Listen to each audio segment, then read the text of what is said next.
Okay. Right. So, Tony, should I just say slide, or shall I do a erratic hand movement? Yeah, that'd be the go on to the next one. Yeah. Slide. Okay. Slide. Okay. Well, this is me. My name is Emma James, and I am a registered nutritional therapist. I'm actually, as well as that, I am a functional medicine practitioner, meaning that when I work with my clients, I don't treat them symptomatically. I look at everything from their genetics to their medical history to their diet to their lifestyle and pretty much everything in between. It's been a really exciting year for me, and I've started the Yana Clinic, which is a Bristol-based nutritional therapy clinic. Slide. Me. Yeah. Seamless. Yeah. So basically I look after a whole host of different people with different issues, mostly centering around nutrition and their diets.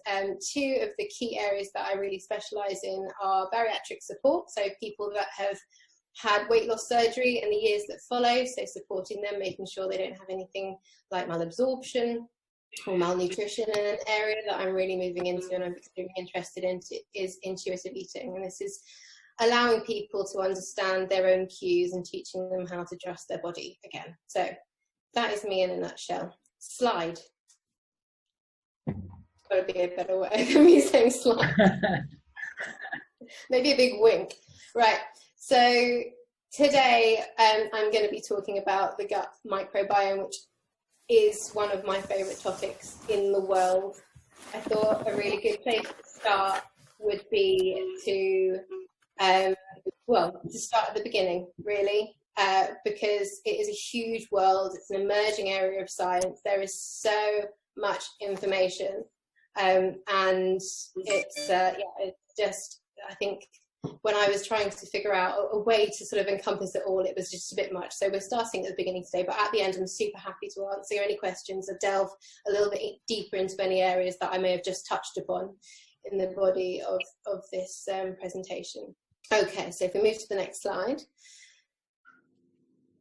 Okay, so some of the areas that we'll be looking into is what is the microbiome, which is one of the main questions on lots of people's lips. How do we accumulate? So how do we build our microbiome? The research behind the microbiome, so the microbiome project, how does it affect the body from a systemic standpoint? Feeding back into this month theme of the month, so the gut instinct. And then lastly, how do we nurture our microbiome? How do we look after it? So if we go on to the next slide. So this is my 5-year-old's cup. This is the closest thing I had to hand. So the microbiome is a complex ecosystem of bacterial species living both on and in the human body that work cooperatively with our own cells. So if we go to the next slide. So we have around 100 trillion of them. So to put this into perspective, for every one human cell that you have, there are 10 microbial cells. So some may argue that cell for cell, we are mostly bacteria. These cells can weigh altogether around 1 kilogram. So for your reference, that's just short of the weight of your brain. Now, these cells shouldn't send your skin crawling or be a source of worry. These cells work symbiotically with our bodies to help us to ensure life-sustaining functions that we just couldn't perform without their help. So the word microbiome is defined as a collection of microbes or microorganisms that inhabit an environment, creating a sort of mini ecosystem. Our human microbiome is made up of communities of commensal, pathogenic, fungi and viruses that all call our bodies home. And as we grow and age, our microbiome alters throughout the course of our lives. It's not static and it is forever changing. A sort of good marker of very many areas such as our health and our immune system. So it's important for us to know a little bit about it and know how we can sustain a good ecosystem, especially in our gut. It's also worth noting that the microbiome is not restricted just to our gut, but we also have vast colonies on our skin and in our mouths and many other areas. However, today we'll be talking exclusively about the gut microbiome as A, it's the most important, B, it has the greatest systemic impact, C, I'm a nutritional therapist, and D, it fits very nicely with this month's theme of gut instinct. So if we go on to the next slide. So how do we cultivate it? Where does it come from? So when we're in our mother's tummy, in vitro, it was often thought actually that we were quite sterile, that we didn't have much of a microbiome. But recent studies have actually shown that some microbes can penetrate the placenta, and there are a few here and there, but for the most part, we don't have many, if any. So the first time we have a big injection of microbes is when we're born, and a natural birth is the first time that we are obviously exposed to the outside world, but also the birth canal, picking up various microbes as we go. And then this is built upon and cultivated with things like breastfeeding and being exposed to the different environments. Now, if you have a C-section, for example, and your child is not breastfed for whatever reason, like mine wasn't, then it's not to say that they won't have a microbiome or that it will be impaired. It is just traditionally that is where we start our journey with cultivating our microbiome. And as we grow and as we age, we are in different places, exposed to different things, breathing different air, and our microbiome grows. Again, with diet, the more diverse our diet is, so for somebody, for example, that eats a huge array of different foods that are, many different vegetables that are organic, locally sourced, and are exposed to different cultural foods as well, will have a very different microbiome from somebody who has a more limited diet, who prefers processed food, who tends to stay away from sort of grains and legumes and that kind of thing. The environment, meaning anything from the water you drink to the air you breathe, and dirt exposure. So obviously, as we evolve, we move away from the caves, and we don't tend to be. Most people don't tend to work on the land, or a lot more people don't work the land as much as they used to. But the more we sort of get out there and do things like gardening or camping, the more we are exposed to a diverse, rich variety of species. So if we go to the next slide. So when did people start getting interested in the microbiome? Well, back in 2007, there was a huge research project that was put together called the Human Microbiome Project. There was a budget of 170 million, and it was across 43 countries, 500 scientists, and near enough 28,000 samples were acquired. Some of the key areas that people wanted to look at and understand were, does one human have the same microbiome as the human sat next to them? Is it something like a liver, that everybody pretty much has the same liver, same function? Obviously it varies a little bit, but it works in the same way. So is that the same for the microbiome? Another area was, is the microbiome, how does the microbes look in a healthy person compared to somebody, for example, that has a health condition? And they wanted to look at the differences and how those are impacted. So if we move to the next slide, we can see the findings. So just over 10 years ago, there was thought to be around 200 indigenous cohabitants of the human body.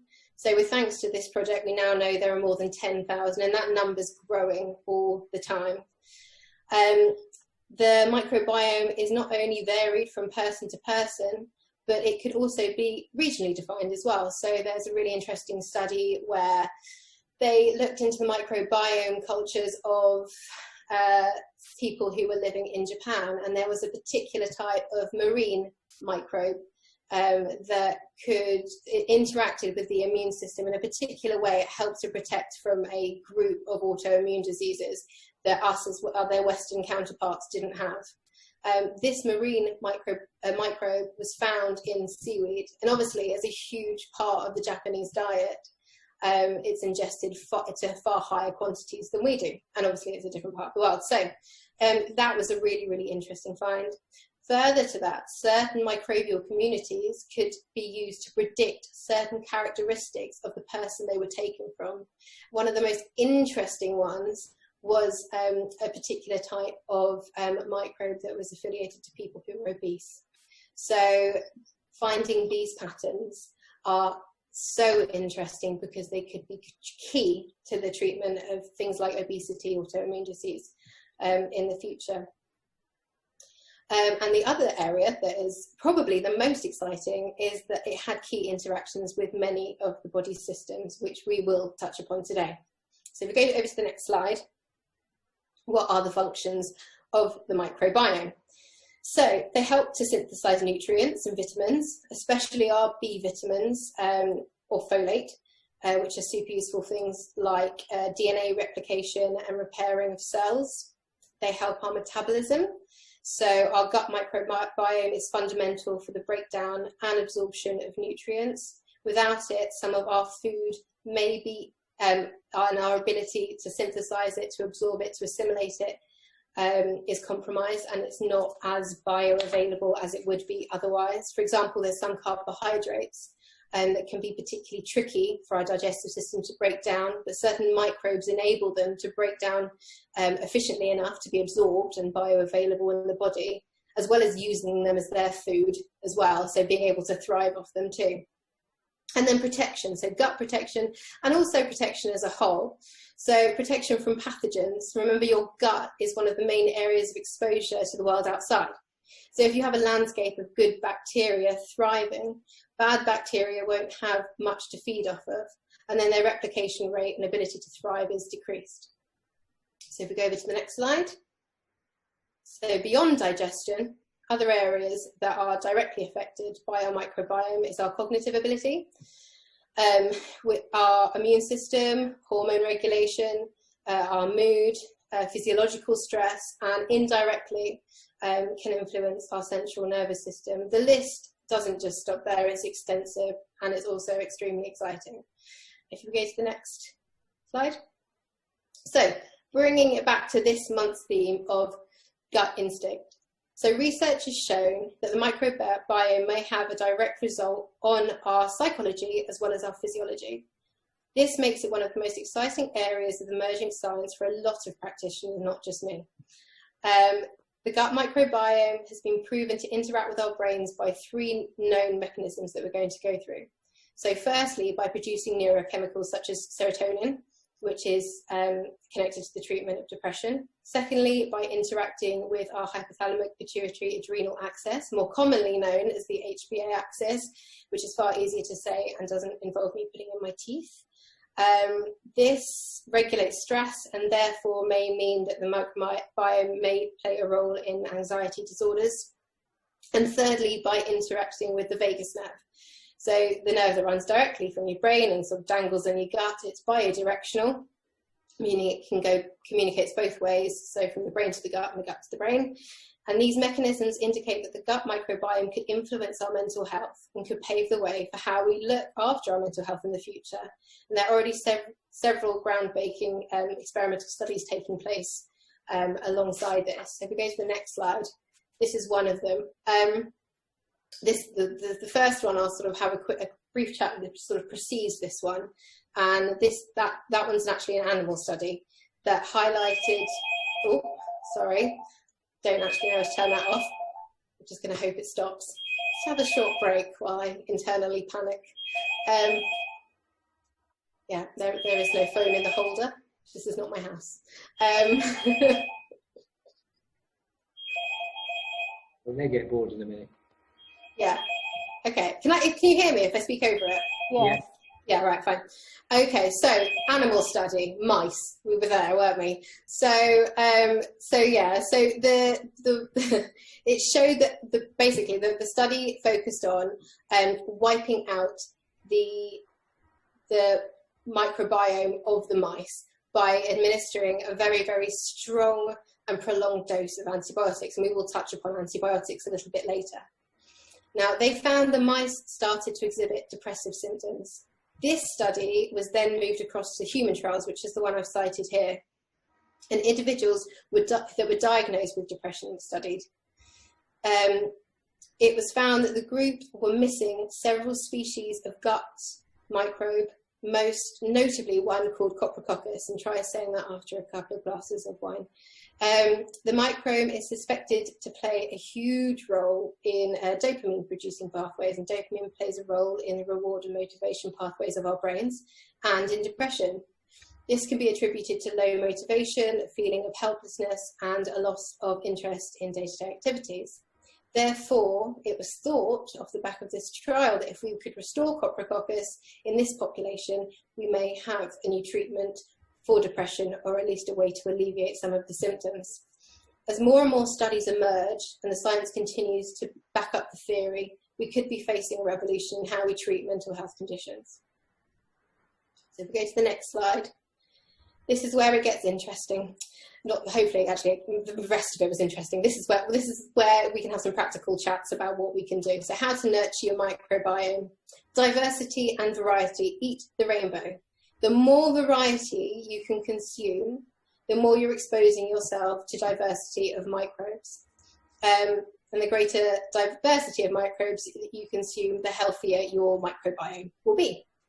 Ensure you eat whole foods, meaning foods that are in their natural state and not be refined or factory processed. And keep an eye on sugar. Sugar is great fodder for our pathogens. So our bad bacteria in our gut love sugar. So if you do have an imbalance, or if you have compromised good microbial diversity or population due to, for example, something like an antibiotic course, you want to stay clear a little bit of sugar whilst you readdress that balance, and be aware the bad bacteria love it. So if we move on to the next one. This is a sort of pre and probiotics were sort of touched upon in our words that we sort of spoke about as people sort of thought about gut instinct, and they're really, really interesting. I think often people kind of get a little bit confused, especially my clients, about the pre and the probiotics. It's gaining in popularity, and that's an incredible thing. But just to break it down a little bit more, prebiotics are non-digestible fibers that we eat that feed your microbes. They help them thrive. They are the food that without they would not be able to multiply or pretty much do their job well. And the probiotics are the actual species of good bacteria themselves that we accumulate. So if we go on to the next slide, it breaks it down a little bit more for you. Prebiotics cover things like Jerusalem artichokes, garlic, onions, leeks, asparagus, bananas, and these can be incorporated in sort of day-to-day diet quite easily to help feed your good bacteria. And then if we go on to the next slide, we've got a little list of probiotics, and as I said, it's a really beautiful and exciting movement, and it's also really like fun to get involved in. People are fermenting things right, left and centre, and it is a really, really lovely way to incorporate probiotics into your diet. So just to name but a few, we've got kefir, which is like a fermented probiotic yogurt. So you can also get kefir water. It's a bit tangy tasting. And you've got sauerkraut, tempeh, kimchi, miso, kombucha, and then supplements. Now supplements can offer you a big dose in a little pill.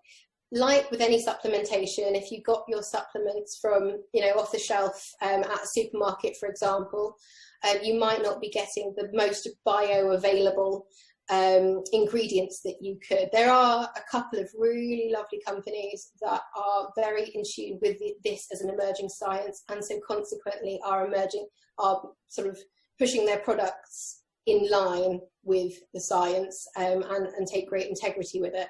But it means that you can go from sort of, including sort of the probiotics in your diet, but also taking a big dose every day of a huge variety. I mean, you can, the extra probiotics that have a high strength have up to sort of, 10 billion probiotics that you ingest daily. So I mean, you can sort of get a lot from it. So if we go to the next slide.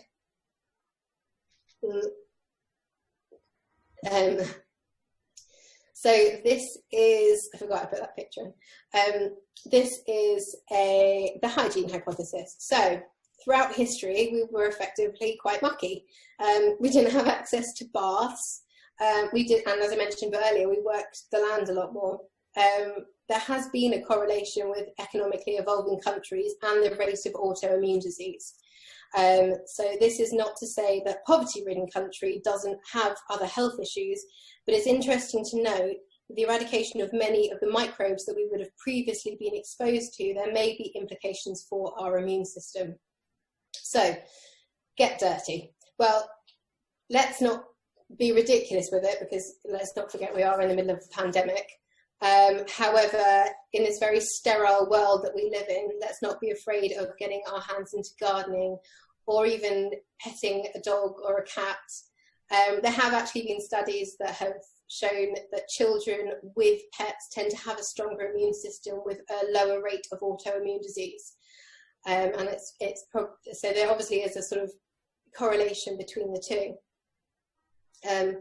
Obviously, at a time where we are having to wash our hands a lot, not 1 second I'm saying don't do that, please continue to wash your hands. But it is interesting to understand that living a sterile life is not always servicing our needs the most effectively. So if we go on to the next slide. I have touched upon this a couple of times in this presentation already, but antibiotics, whilst wonderful for fighting pathogens, do tend to kill off the good bacteria as well, and so consequently can compromise your gut flora and fauna. GPs are tending to decrease distribution of antibiotics, with the research becoming more widely communicated concerning the microbiome, as we have discussed. But by having a strong cultivated population diminished could decrease your immune system, and so whilst fighting off one particular bad bacteria could eventually become counterproductive in terms of your well-being. So just make sure that if you are on a course of antibiotics, which I'm not demonizing by any stretch of the imagination, just make sure that you are aware that you can repopulate, you can make sure that you have a good and strong probiotic alongside that to help your gut and your immune system be supported throughout that process. If we go on to the next slide. So, heal the gut. So healing the gut is key to accumulating a strong microbiome. If the gut lining is compromised due to anything from gastric acid issues, alcohol abuse, inflammation from certain foods, level of mucus, it can have a knock-on effect for your microbiome.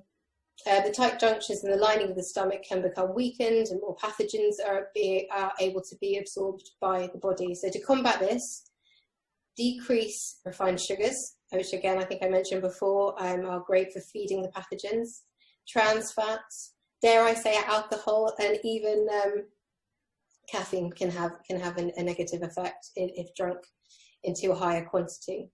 So include gut healing foods in your diet, like bone broth. Bone broth has super high collagen levels and helps to fix those junctions that may be damaged over time. If we go into the next slide. That is everything from me today, so I hope that you've enjoyed your first steps into the wonderful world of the microbiome, and as I said at the beginning, I'd be super happy to answer any questions that you might have. Thank you, Emma. That was really interesting, thank you. You spoke about the companies. Is HealthSpan a company that you recognise? I recognise, I don't use your HealthSpan. No. Because they've advertised a very alive probiotic. Yeah, they should all be alive. Okay. They should all be alive. There's the one that I tend to start with for the majority of my clients, and it's and give to my daughter. So I feel it's quite a safe one, but a very effective one. It's a company called Simprove. It's not cheap, but it's very effective, and I've seen really lovely results. What's it called again? Sorry, Emma. Simprove. Simprove. SIM for mum, prove, all one word. Thank you. Thanks so much, Emma. That's absolutely fascinating. It made me realise how little I know about nutrition. No, it's just it is an interesting one. I didn't want to sort of teach anybody to sort of suck eggs. I didn't want to cover anything that was obvious, but in the same breath, it is such a humongous world. start at the very beginning. We can always do another month in a year or two's time where I can sort of go off into a little bit more detail about the immune system, or, you know, anywhere really. It's super interesting. So what are your thoughts on this advertising of probiotic this and probiotic that? There seems to be a lot out there. There is. I think with nutrition being, an area of emerging science itself, I think everybody jumps on a little bit of research and then makes it their own and writes a book, and everybody gets very excited. And I think I commend that in some ways, as in, let's try and understand how to promote health. But it's in its formative years, and I recommend most of my clients to take probiotics because it's for me, in a lot of instances, unless it's particular conditions, in which case I will react to slightly differently. But for me, it's as base level as taking a really good multivitamin, making sure that you're getting everything that you need. And that's not to say everybody should. I mean, the way I work, and I sort of said at the beginning, is I treat everybody as a different body. There's no one blanket protocol for anybody, because everybody deserves to be looked at as an individual and understood as an individual and worked with as an individual in a way that best promotes their health. So, yeah, I mean, if you're not getting anything other than sort of the supermarket probiotics, here we go again. That's a really good place. There's just no phone in any of the things. It's a really good place to start.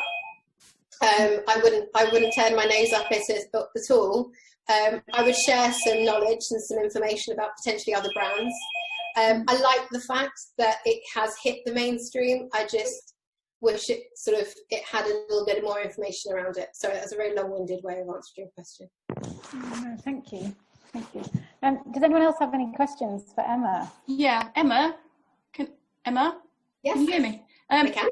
Could you say a bit more about how the vagus nerve communicates between the brain and the gut? Yes. I find that fascinating. Yes, I can. In fact, I thankfully wrote a little something here. There are, hold on, I wrote it succinctly because it's not easy to explain. Where is it? Oh, so the vagus nerve basically is key to helping the brain be able to modulate, just stop me if any of these words don't make sense, but modulate gut motility, so how fast you process food, and that does it via the vagus nerve. Also, it can help with permeability, so how much is bioavailable, how much food you absorb, how many nutrients you absorb. And then if you go the other way, so the gut to the brain, through the vagus nerve, it works a lot with hormone regulation.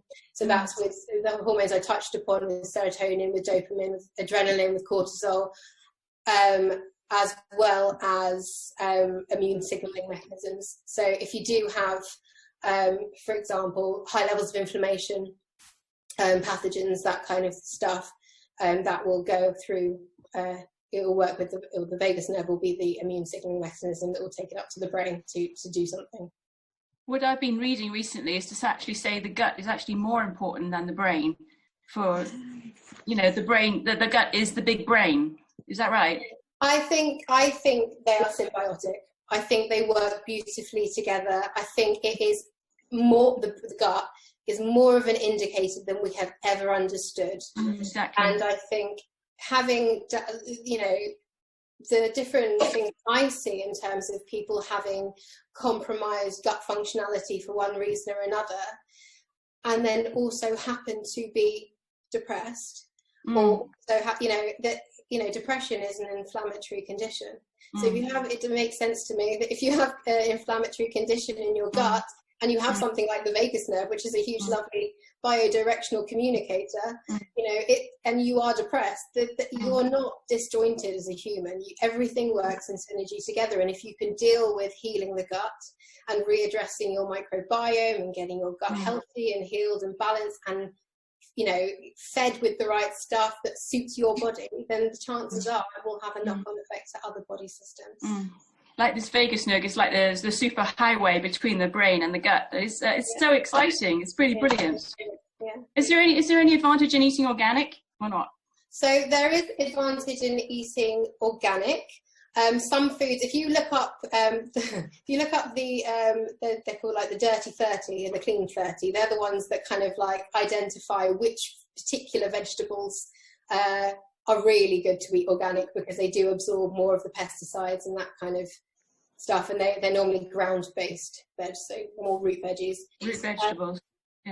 But I mean, in terms of you not taking on any pesticides, you will have, I mean, most foods have a low level inflammatory response, which is why you hear so much about things like gluten, for example. Obviously, if you eat organic, you are not having those toxins in your system, so it will have a knock-on effect for your immune system, your liver, your kidneys. It will be easier to process. It potentially might be more bioavailable. You might be able to take more nutrients from it. There are bonuses, but that's not to say they are more expensive. So that's not to say I'd rather somebody have a beautiful variety of vegetables that weren't organic, and have them than not have them at all. But organic is a good way to go, in my opinion. Can I ask what happens when you're fasting? Because that, again, it will affect your brain chemicals. So what is the process of fasting and how that affects your brain chemicals? So what is the process of fasting? What is the process? I mean, how do your brain chemicals change basically through the process of fasting? What happens to the brain when you fast? Well, that's a very big conversation to have. I will touch upon it, but I'm very happy to I can share in the reading room. Is that the right? Yes. Is that the right thing? I could share some. Right, there's a really, really interesting journal. I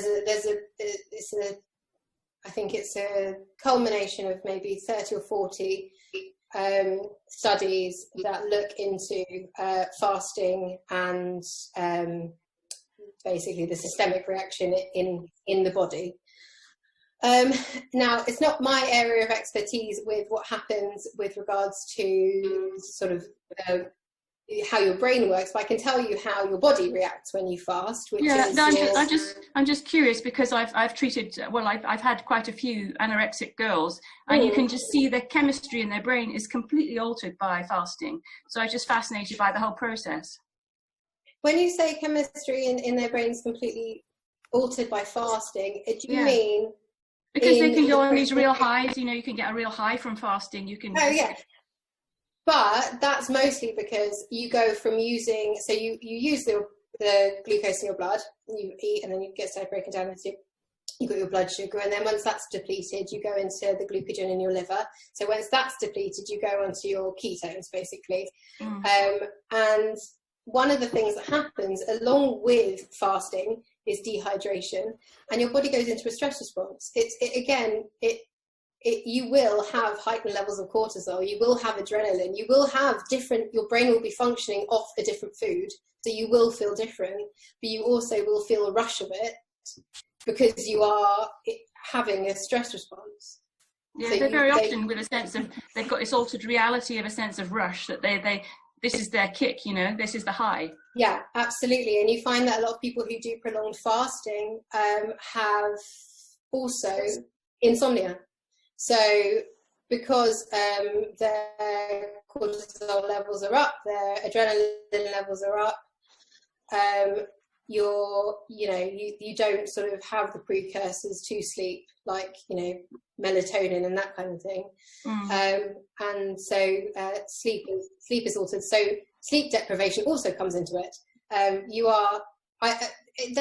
get me wrong. So fasting does have some benefits in the right circumstances, never with somebody with ED, never with somebody who's got had an eating disorder in the past. Yeah. No. But, What are your favourite foods for serotonin production? Things like bananas? Yeah, so I think that kind of sort of tryptophan foods are really good.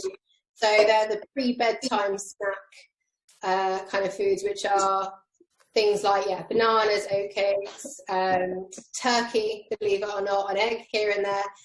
They all produce something called tryptophan. Tryptophan's an amino acid, which is a precursor to serotonin. Serotonin is a precursor to melatonin, which will send you to sleep, which is why if you're going to have a snack, a banana is not a bad thing to do of an evening. I'm excited by things like turmeric and cinnamon as well, because they seem to be getting a good press right now. They really are, yeah. I mean, they've got huge anti-inflammatory properties, which you can't really go wrong with, really. So, can I ask what your regime is for supplements, or do you not take any? I take a probiotic. I take a strong multivitamin.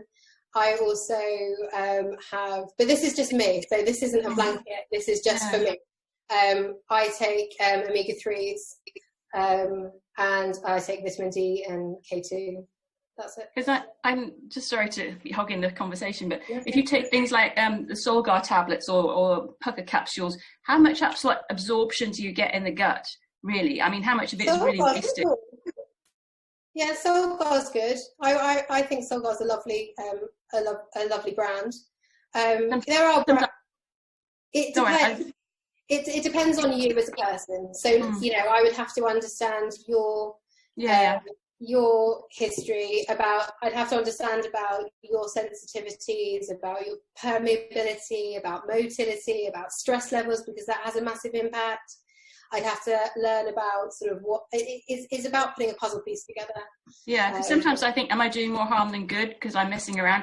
I'm taking vitamin D, I'm taking B vitamins, I'm taking magnesium, and I'm thinking they could all be sending each other off balance. I'm pouring hundreds of pounds, down the tube by doing that. Maybe most people are amateurs and they shouldn't do it. I don't know. Well, I think it's always good to seek sort of professional to get a good base level. So every now and then to just have a check-in and to go through everything and to understand where you're at and to review whether you need everything or add some in or take some out.